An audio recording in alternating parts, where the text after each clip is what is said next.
വിശ്വാസത്തിൽ എന്നും മുന്നേറും ഞാൻ, വിശ്വാസത്താലെല്ലാം ചെയ്തിടും ഞാൻ. ഒന്നും അസാധ്യമായില്ലെൻ്റെ മുൻപിൽ ഇനി ജയം എനിക്കുണ്ട്. ഞാനൊട്ടും പിന്മാറുകില്ല, വിശ്വാസ ചുവടുകൾ മുന്നോട്ട് മുന്നോട്ട്. ആരെല്ലാം എതിർത്താലും എന്തെല്ലാം ഭാവിച്ചാലും പിന്മാറുകില്ലിനി ഞാൻ. അധികാരത്തോടെ ഇനി കൽപ്പിക്കും ഞാൻ, പ്രതികൂലങ്ങൾ മാറിപ്പോകും. ഒന്നും അസാധ്യമായില്ലെൻ്റെ മുൻപിൽ ഇനി ജയം എനിക്കുണ്ട്. അനർത്ഥമുണ്ടെന്നു ഞാൻ പറയുകില്ല, തോൽവി വരുമെന്നു ഞാൻ ഭയപ്പെടില്ല. അനർത്ഥമുണ്ടെന്നു ഞാൻ ഭയപ്പെടില്ല, തോൽവി വരുമെന്നു ഞാൻ ഭയപ്പെടില്ല. ശത്രു ജയിക്കുമെന്നോ ഭാവി നശിക്കുമെന്നോ ഇനിമേൽ ഞാൻ ഭയപ്പെടില്ല. ശത്രു ജയിക്കുമെന്നോ ഭാവി നശിക്കുമെന്നോ ഇനിമേൽ ഞാൻ ഭയപ്പെടില്ല. രോഗത്തിനോ ഇനി ശാപത്തിനോ പാപത്തിനോ ഞാൻ അധീനനല്ല.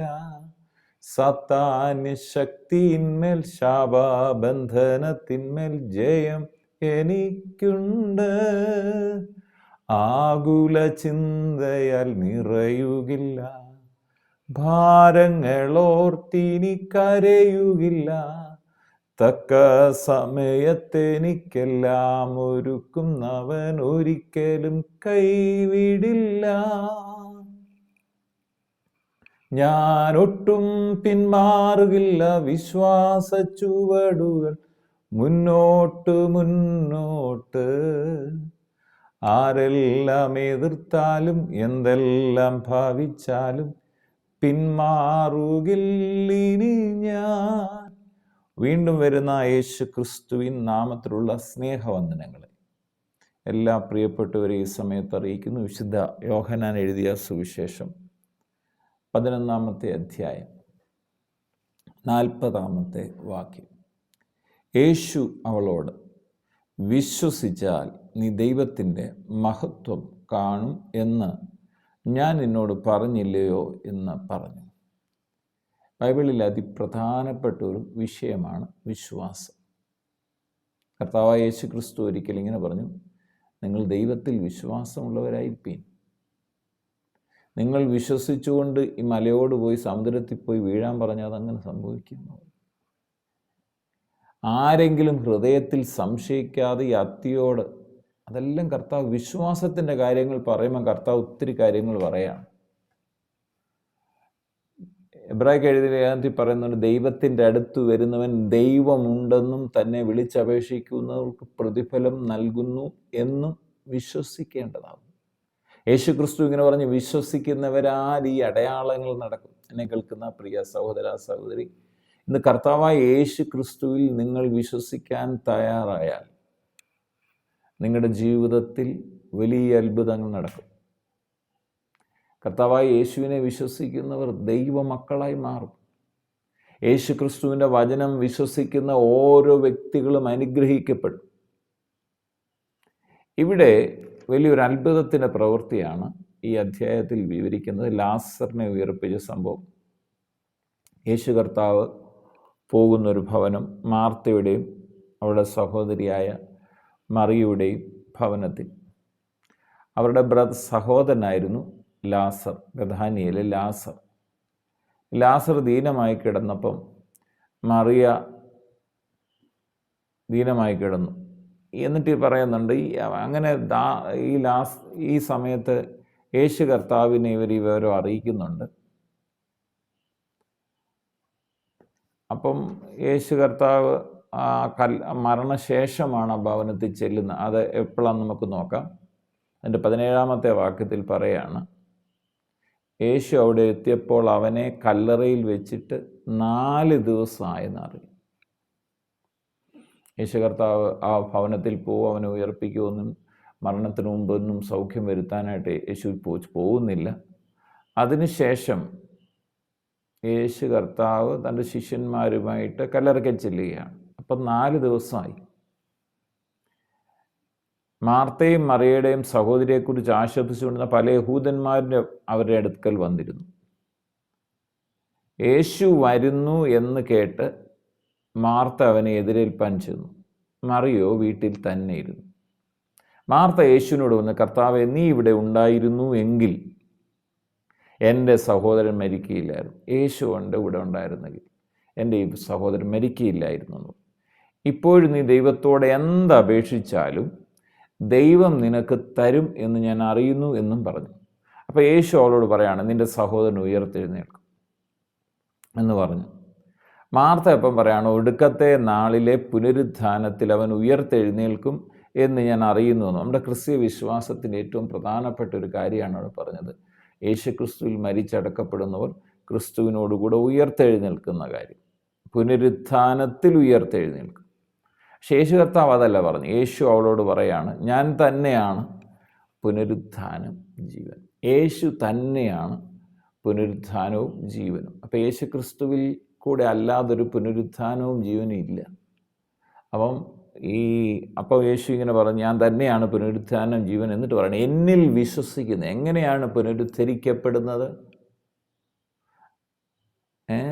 മരിച്ചാലും ജീവിക്കും. ആരിൽ വിശ്വസിക്കുന്നവരാ? യേശുവിൽ വിശ്വസിക്കുന്നവർ.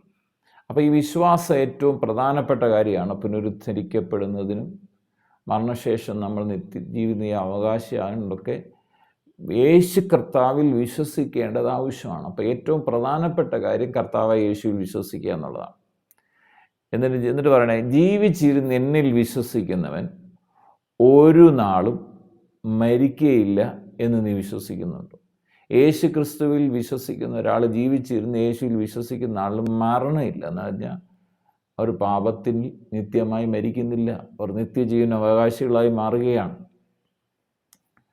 അത് കഴിഞ്ഞ് നമുക്ക് 40-ാം വാക്യത്തിൽ പറയാം, യേശു അവളോട് പറയാണ്. അതാണ് നമ്മൾ വായിച്ചത്. തുടർന്നിങ്ങനെ പല കാര്യങ്ങളോടെ സംസാരിച്ച് വരികയാണ്. അപ്പോൾ യേശു അവളോട് ചോദിക്കുന്നൊരു ചോദ്യമുണ്ട്, വിശ്വസിച്ചാൽ നീ ദൈവത്തിൻ്റെ മഹത്വം കാണും എന്ന് ഞാൻ നിന്നോട് പറഞ്ഞില്ലയോ എന്ന് പറഞ്ഞു. നീ വിശ്വസിച്ചാൽ, എന്നെ കേൾക്കുന്ന പ്രിയ സഹോദരങ്ങളെ, കർത്താവിന് ഇതേ പറയാനുണ്ട്. ഇതിനെ കേൾക്കുന്ന നിങ്ങൾ വിശ്വസിക്കാൻ തയ്യാറായാൽ, വിശ്വസിച്ച് ഹൃദയത്തിൽ വിശ്വസിച്ച് വാഗൊണ്ട് യേശു കർത്താവെന്ന് പറയാൻ തയ്യാറായാൽ, അതിനപ്പുറം വലിയൊരു കാര്യം ഈ ഭൂമിയിലില്ല. നിങ്ങൾ ദൈവത്തിൻ്റെ മഹത്വം നിങ്ങളുടെ ജീവിതത്തിൽ തുടർന്ന് കണ്ടിരിക്കും. ഒന്ന് വിശ്വസിക്കാമോ? യേശു ജീവനോടുണ്ടെന്ന് വിശ്വസിക്കാമോ? യേശു കല്ലറയിലല്ലെന്നൊന്ന് വിശ്വസിക്കാമോ? യേശു ക്രിസ്തു കാൽവറിയിൽ മരിച്ചത്, രക്തം ചൊരിഞ്ഞത് എനിക്ക് വേണ്ടി, എൻ്റെ പാപ പരിഹാരത്തിന് വേണ്ടിയാണെന്നൊന്ന് വിശ്വസിക്കാമോ? എൻ്റെ ഈ രോഗം മാറ്റാൻ യേശുവിന് കഴിയുമെന്നൊന്ന് വിശ്വസിക്കാമോ?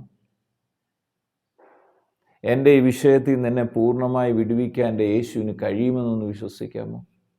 എന്നാൽ നിങ്ങൾ അത്ഭുതം കാണാൻ പോവുകയാണ്. യേശു അവരോട് പറഞ്ഞു, വിശ്വസിച്ചാൽ നീ ദൈവത്തിൻ്റെ മഹത്വം കാണും എന്ന് ഞാൻ പറഞ്ഞില്ലേ എന്ന് പറഞ്ഞു. അവർ കല്ല് നീക്കി. യേശു മേലോട്ട് നോക്കി, പിതാവേ, എൻ്റെ അപേക്ഷ കേട്ടതിനാൽ ഞാൻ നിന്നെ വാഴ്ത്തുന്നു. നീ ഇപ്പോഴും എൻ്റെ അപേക്ഷ കേൾക്കുന്നു എന്ന് ഞാൻ അറിഞ്ഞിരിക്കുന്നു. എങ്കിലും നീ എന്നെ അയച്ചു എന്നും ചുറ്റും നിൽക്കുന്ന പുരുഷാരം വിശ്വസിക്കേണ്ടതിന് അവരുടെ നിമിത്തം ഞാൻ പറയുന്നു.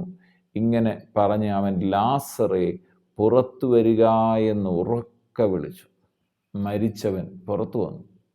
അവൻ്റെ കാലും കൈയും ശീല കൊണ്ട് കെട്ടിയും മുഖം റൂമാൽ കൊണ്ട് മൂടിയുമിരുന്നു. അവൻ്റെ കെട്ടഴിപ്പീൻ, അവൻ പോകട്ടെ എന്ന് യേശു അവരോട് പറഞ്ഞു.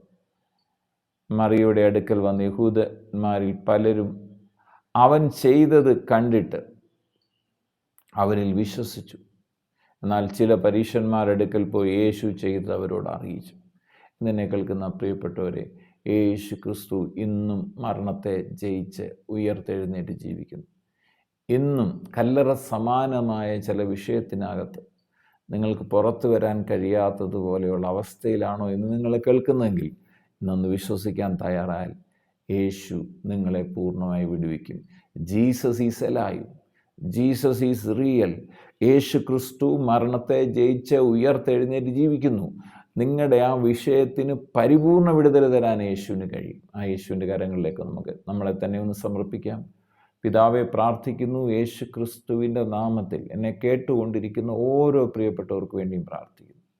കർത്താവായ യേശു ക്രിസ്തുവിൻ്റെ മഹത്വം ഓരോ പ്രിയപ്പെട്ടവരുടെ മേൽ വ്യാപരിക്കട്ടെ. കർത്താവെ, ഞങ്ങളുടെ വിശ്വാസം ഒന്ന് വർദ്ധിപ്പിക്കണേ.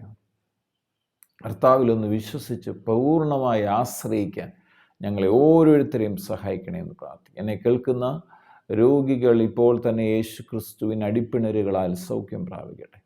ഹൃദയഭാരങ്ങൾ മാറിപ്പോകട്ടെ, ആകുല ചിന്തകൾ മാറട്ടെ, ഭയങ്ങൾ മാറിപ്പോകട്ടെ. കർത്താവായ യേശു ക്രിസ്തുവിൻ്റെ മഹത്വം ഓരോ വ്യക്തി ജീവിതങ്ങളിലും വ്യാപരിക്കട്ടെ. പ്രാർത്ഥിച്ച് അനുഗ്രഹിക്കുന്നു. സകല മഹത്വവും അർഹപ്പെട്ട കുഞ്ഞാടിന് യേശുവിൻ പുണ്യനാമത്തിൽ പിതാവേ, ആമേൻ. രോഗത്തിനോ ഇനി ശാപത്തിനോ പാപത്തിനോ ഞാൻ അധീനനല്ല. സാത്താന്യ ശക്തിയിന്മേൽ ശാപബന്ധനത്തിന്മേൽ ജയം എനിക്കുണ്ട്. ഞാനൊട്ടും പിന്മാറുകില്ല. വിശ്വാസ ചുവടുകൾ മുന്നോട്ടും മുന്നോട്ട്.